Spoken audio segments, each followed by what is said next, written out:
بسم اللہ الرحمن الرحیم نحمدہ ونصلی علی رسولہ الکریم اما بعد۔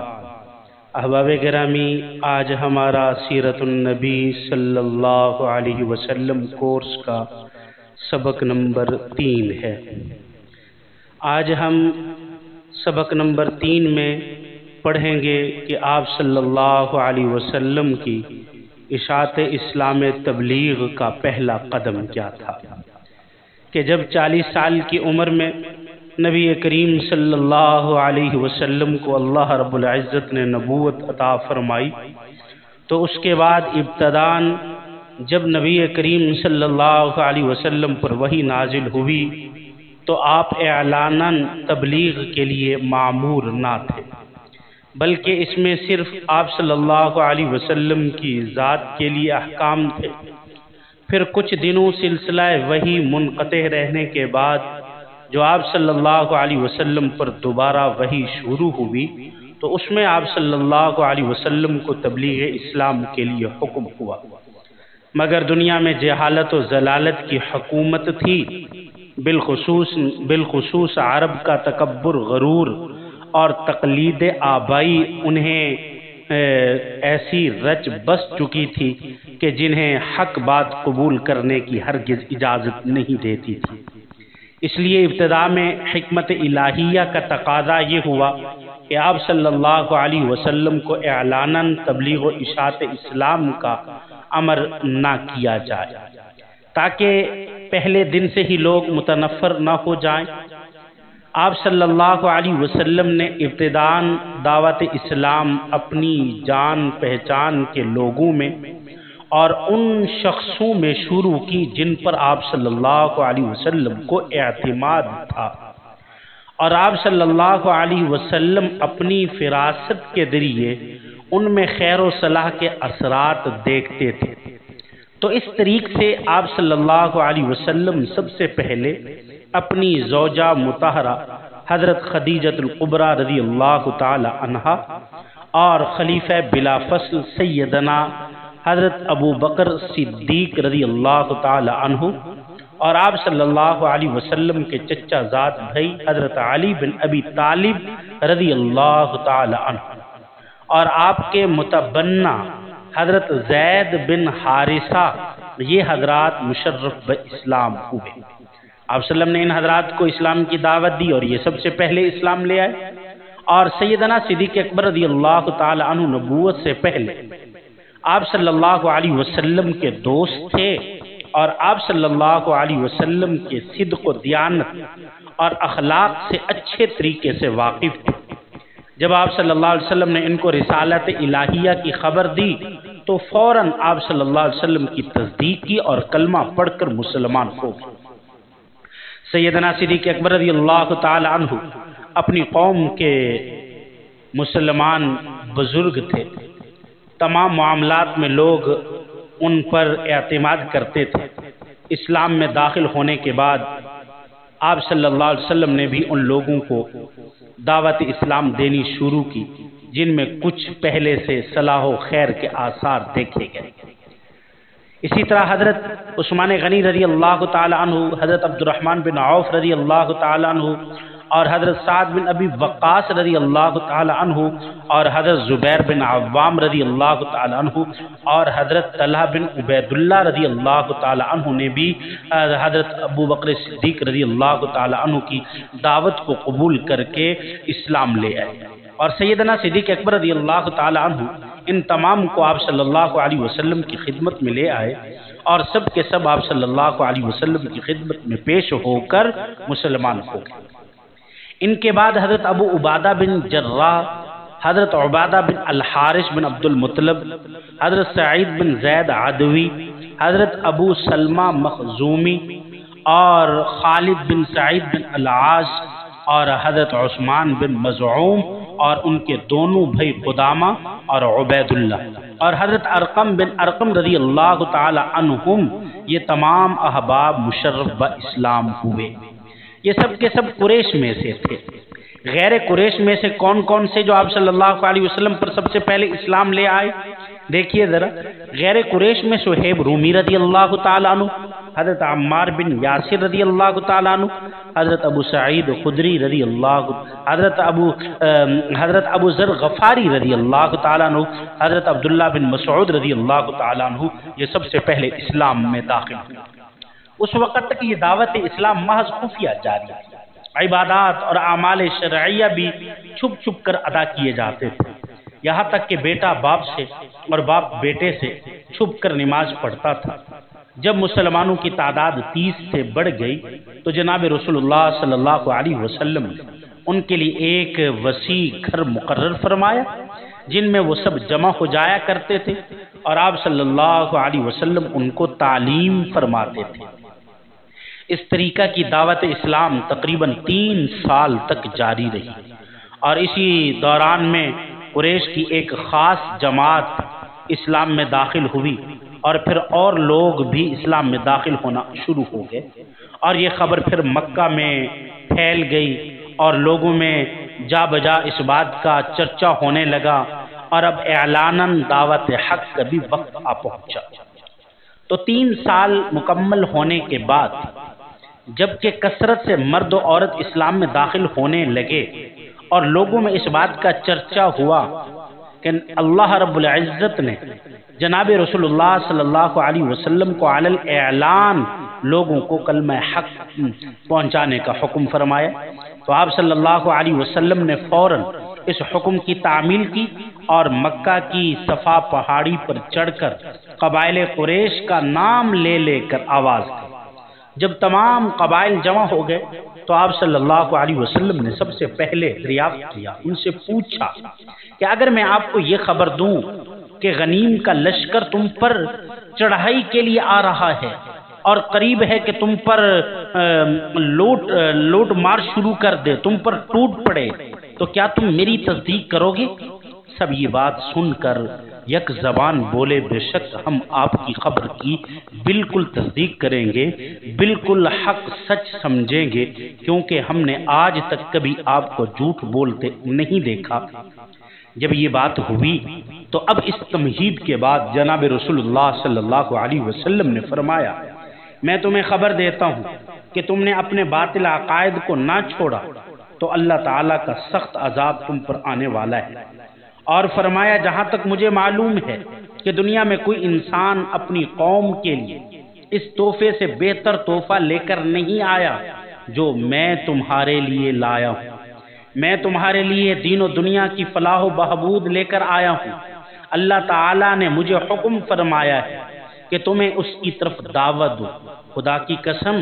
اگر میں تمام دنیا کے انسانوں سے جھوٹ بولتا تب بھی تمہارے سامنے جھوٹ نہ بولتا، اگر ساری دنیا کو دھوکہ دیتا تو تب بھی تمہیں دھوکہ نہ دیتا، اس ذات کی قسم کہ جو ایک ہے، جس کا کوئی شریک نہیں ہے، میں تمہاری طرف خصوصاً اور تمام عالم کی طرف عموماً خدا تعالیٰ کا رسول اور پیغمبر بنا کر بھیجا گیا۔ یہ دعوت و تبلیغ کا سلسلہ اسی طرح جاری رہا۔ عرب کو جب یہ معلوم ہوا کہ آپ کی وحی میں ان کے بتوں کی حقیقت کھولی گئی ہے، ان کی پرستش کرنے والوں کی بے وقوفی کو ظاہر کیا گیا ہے، تو آپ کی عداوت کے لیے اٹھ کھڑے ہوئے۔ ان کی ایک جماعت آپ صلی اللہ علیہ وسلم کے چچا ابو طالب کے پاس آئی، وہ آپ صلی اللہ علیہ وسلم کو اس قسم کی باتوں سے روک دیں یا آپ صلی اللہ علیہ وسلم کی حمایت چھوڑ دیں، تو ابو طالب نے ایک بہترین جواب دیا اور آپ صلی اللہ علیہ وسلم اسی طرح کلمہ حق کی نشر و اشاعت میں سرگرم اور بتوں کی عبادت سے لوگوں کو منع کرتے رہے۔ جب عرب کو اس پر صبر نہ ہو سکا تو پھر ابو طالب کے پاس دوبارہ آئے اور سختی سے ان سے مطالبہ کیا کہ یا آپ اپنے بھتیجے سے باز رہیں ورنہ ہم سب تمہارے خلاف جنگ کریں گے، یہاں تک کہ فریقین میں سے کوئی ایک ختم ہو جائے، پناہ ہو جائے۔ تو اب ابو طالب کو بھی فکر ہوئی کہ آپ صلی اللہ علیہ وسلم سے اس معاملے میں گفتگو کی جائے۔ آپ صلی اللہ علیہ وسلم نے فرمایا، اے چچا جان، خدا کی قسم اگر وہ میرے دہنے ہاتھ میں آفتاب اور بائیں ہاتھ میں مہتاب لا کر رکھ دے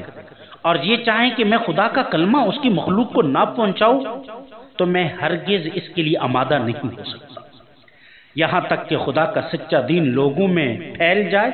یا کم از کم اسی جد و جہد میں اپنی جان دے دے۔ ابو طالب نے جب یہ آپ صلی اللہ علیہ وسلم کا رنگ دیکھا تو فرمایا کہ اچھا جاؤ تم اپنا کام کرتے رہو، میں بھی تمہاری حمایت اور مدد نصرت سے کبھی ہاتھ نہیں اٹھاؤں گا۔ جب قریش نے دیکھا کہ بنی ہاشم اور بنی عبد المطلب آپ صلی اللہ علیہ وسلم کے ساتھ ہیں اور ادھر موسم حج بھی قریب ہے، تو اس موقع پر آپ صلی اللہ علیہ وسلم میں سرگرم کوششیں آپ صلی اللہ علیہ وسلم تبلیغ میں سرگرم کوششیں بھی کر رہے ہیں اور آپ کے حق اور آپ کے کلام حق کی مقناطیسی کشش سے سب واقف بھی تھے، اس لیے اندیشہ ہوا کہ اب ان کا مذہب تمام دنیا کے اطراف میں پھیل جائے گا، تو سب نے جمع ہو کر یہ طے کیا کہ مکہ کے تمام راستوں پر اپنے آدمی بٹھا دیے جائیں تاکہ اطراف عالم سے جو لوگ حج کے لیے آئیں انہیں دور ہی سے کہہ دیا جائے کہ یہاں ایک ساحر ہے، یہاں ایک جادوگر ہے جو اپنے کلام سے باپ بیٹے اور خامد بیوی میں اور تمام رشتہ داروں میں تفریق ڈال دیتا ہے، تو تم اس کے پاس نہ جاؤ۔ لیکن اللہ رب العزت کی قدرت، ان کا یہ طرز عمل آپ صلی اللہ علیہ وسلم کی تبلیغ کا کام کر گیا، بجائے روکنے کے آپ صلی اللہ علیہ وسلم کی تبلیغ کی اشاعت کا ذریعہ بن گیا۔ اگر وہ ایسا نہ کرتے تو ممکن تھا کہ بہت سے لوگ آپ صلی اللہ علیہ وسلم کا ذکر نہ سنتے، لیکن ان کی اس کوشش کی وجہ سے سب کو آپ کا مشتاق، ان کی اس کوشش نے سب کو آپ صلی اللہ علیہ وسلم کا مشتاق بنا دیا۔ جب قریش اپنی تدبیروں میں ناکام رہے اور دیکھا کہ روز بروز آپ کی دعوت عام ہوتی جا رہی ہے، لوگ کثرت سے اسلام میں داخل ہو رہے ہیں، تو اب ہر قسم کی اظہار رسانی شروع کی۔ مکہ کے چند اوباش لوگوں کو جمع کر کے اس پر آمادہ کیا کہ وہ آپ کا ہر مجلس میں مذاق اڑائیں اور جس صورت سے ممکن ہو سکے آپ صلی اللہ علیہ وسلم کو تکلیف پہنچائیں۔ ایک مرتبہ جناب رسول اللہ صلی اللہ علیہ وسلم کعبہ شریف کے پاس نماز پڑھ رہے تھے، جب سجدے میں گئے تو ابو جہل نے موقع کو غنیمت سمجھ کر ارادہ کیا کہ آپ کا سر مبارک کچل ڈالے، مگر دشمن جتنا بھی قوی کیوں نہ ہو لیکن وہ ہمیشہ ہی پست ہوتا ہے، ذلیل و خوار ہوتا ہے۔ جب ابو جہل پتھر لے کر آپ صلی اللہ علیہ وسلم کے قریب پہنچا تو ہاتھ کانپ جاتے ہیں، پھر ہاتھ سے پتھر گر جاتا ہے، رنگ فق ہو جاتا ہے اور بھاگ کر اپنی جماعت کے پاس آتا ہے اور آ کر کہتے ہیں کہ جب میں نے آپ کے سر کی جانب ہاتھ بڑھانے کا ارادہ کیا تو ایک عجیب وضع کا اونٹ منہ کھولے میری طرف جھپٹتا ہے اور قریب تھا کہ مجھے کھا جاتا، میں نے ایسا اونٹ آج تک کبھی نہیں دیکھا۔ یہ وہ واقعہ ہے جو کفار کے مجمع میں سب کے سامنے پیش آیا اور خود کفار کے سردار ابو جہل نے اس بات کا اقرار کیا۔ ابو جہل، عقبہ بن ابی معیط، ابو لہب، عاص بن وائل، اسود بن یعوس، اسود بن عبد المطلب، ولید بن مغیرہ، نضر بن حارث، یہ سارے آپ صلی اللہ علیہ وسلم کے دشمن تھے اور یہ سارے لوگ ہر وقت آپ صلی اللہ علیہ وسلم کو تکلیف پہنچانے پر رہتے تھے۔ ان میں سے کسی کو اسلام کی توفیق نہیں ہوئی بلکہ سب کے سب ذلیل و خوار ہو کر ہلاک ہوئے۔ کچھ غزوہ بدر میں تلوار کی گھاٹ اتارے گئے اور کچھ نہایت گندے اور سخت مرض میں گل سڑ کر مر گئے۔ جب قریش نے ارادہ کیا، قریش نے دیکھا کہ یہ تعبیر بھی ہماری کارگر ثابت نہیں ہوئی، تو سب نے مشورہ کر کے یہ طے کیا کہ وہ اپنے سب سے زیادہ چلاک سردار عتبہ بن ربیعہ کو آپ کے پاس بھیجے تاکہ وہ آپ کو ہر قسم کی دنیاوی لالچ طمع دلائیں۔ شاید ان کی اس تدبیر سے آپ اپنے دعوے سے خاموش ہو کر بیٹھ گئے۔ عتبہ بن ربیعہ آپ صلی اللہ علیہ وسلم کی خدمت میں حاضر ہوا۔ آپ مسجد میں نماز پڑھ رہے تھے، پاس جا کر کہا کہ بھتیجے، تم حسب و نسب کے اعتبار سے ہم سب سے میں بہتر ہو اور اس کے باوجود تم نے اپنی جماعت میں ایک تفریق ڈال دی اور ان کے معبودوں کو اور ان کو بھی برا بھلا کہا، ان کو اور ان کے آباء و اجداد کو جہل ٹھہرایا۔ تم آج اپنے دل کی بات کہہ دو، اگر ان سارے قصوں سے تمہاری غرض یہ ہے کہ بڑی دولت جمع کر لوں؟ تو سنو، ہم تمہارے واسطے اتنا مال جمع کر دینے کے لیے تیار ہیں کہ تم اہل مکہ میں سب سے زیادہ مالدار ہو جاؤ۔ اگر یہ چاہتے ہو کہ تمہیں سرداری حاصل ہو جائے تو ہم اس پر راضی ہیں کہ تمہیں تمام قریش کا سردار بنا دیں اور آپ کے حکم کے بغیر کوئی ذرہ بھی نہ ہلائیں، اور اگر آپ کی غرض بادشاہت ہے تو ہم آپ کو اپنا بادشاہ بھی بنا سکتے ہیں۔ اگر تم پر معاذ اللہ کسی جن کا اثر ہے اور یہ اسی کا کلام یعنی وحی کے متعلق کہا کہ تم لوگوں کو سناتے ہو اور تم اس سے دفع کرنے سے عاجز ہو، تو ہم آپ کے لیے کوئی طبیب تلاش کرتے ہیں جو آپ کا علاج کرے۔ جب عتبہ اپنے کلام سے فارغ ہوا تو نبی کریم صلی اللہ علیہ وسلم نے اس کی ساری داستان کے جواب میں صرف ایک سورت قرآن مجید کی سنا دی، جس کو سن کر عتبہ ہکا بکا رہ گیا اور اپنی قوم میں واپس آ کر کہنے لگا، خدا کی قسم آج میں نے ایسا کلام سنا ہے اس سے پہلے اپنی عمر میں کبھی نہیں سنا تھا۔ خدا کی قسم نہ وہ کلام شعر ہے، نہ نجومیوں کا کلام ہے، نہ جادوگروں کا کلام ہے۔ میری رائے یہ ہے کہ تم سب اس شخص کی تکلیف سے ایذا سے باز آ جاؤ، کیونکہ ان کا جو کلام میں نے سنا ہے واللہ اس کی شان عظیم زہر ہونے والی ہے۔ میں تمہارا خیر خواہ ہوں، تم میری بات مانو اور زیادہ نہیں تو کچھ دن انتظار کرو۔ اگر عرب ان پر غالب آ گئے تو تم مفت میں اس تکلیف سے نجات پا جاؤ گے، اور اگر وہ شخص یعنی آپ صلی اللہ علیہ وسلم اگر عرب پر غالب آ گئے تو ان کی عزت ہماری ہی عزت ہے، کیونکہ وہ ہمارے ہی قبیلے سے ہیں۔ قریش اپنے سب سے زیادہ ہوشیار سردار کی یہ باتیں سن کر حیرت میں رہ گئے اور یہ کہہ کر جان چھڑائی کہ اس پر محمد صلی اللہ علیہ وسلم نے جادو کر دیا ہے، یعنی اس پر بھی آپ صلی اللہ علیہ وسلم کا جادو ہو گیا ہے۔ جب قریش کا کوئی ہیلا کارگر ثابت نہ ہوا تو اب نبی کریم صلی اللہ علیہ وسلم کے ساتھ آپ صلی اللہ علیہ وسلم کے صحابہ کے ساتھ آپ کے متعلقین اور رشتہ دار اور اقارب کے ساتھ تکلیف دینے کا معاملہ شروع کر دیا، ستانا شروع کر دیا، طرح طرح کی عزائیں دینا شروع کر دیا۔ حضرت بلال رضی اللہ تعالیٰ عنہ اور دیگر صحابہ کو سخت قسم کی تکلیفیں دی گئی۔ حضرت عمار بن یاسر کی والدہ ماجدہ اسی وجہ سے دردناک طریقے سے شہید کی گئی، اور یہ سب سے پہلا واقعہ شہادت ہے جو اسلام میں پیش آیا۔ حضرت عمار بن یاسر رضی اللہ تعالیٰ عنہ کی والدہ کو اسلام میں سب سے پہلے اسلام کی بنیاد پر شہید کیا گیا ہے۔ دعا کیجئے کہ اللہ رب العزت ہمیں سمجھنے کی اور عمل کرنے کی توفیق عطا فرمائے۔ وما علینا الا البلاغ۔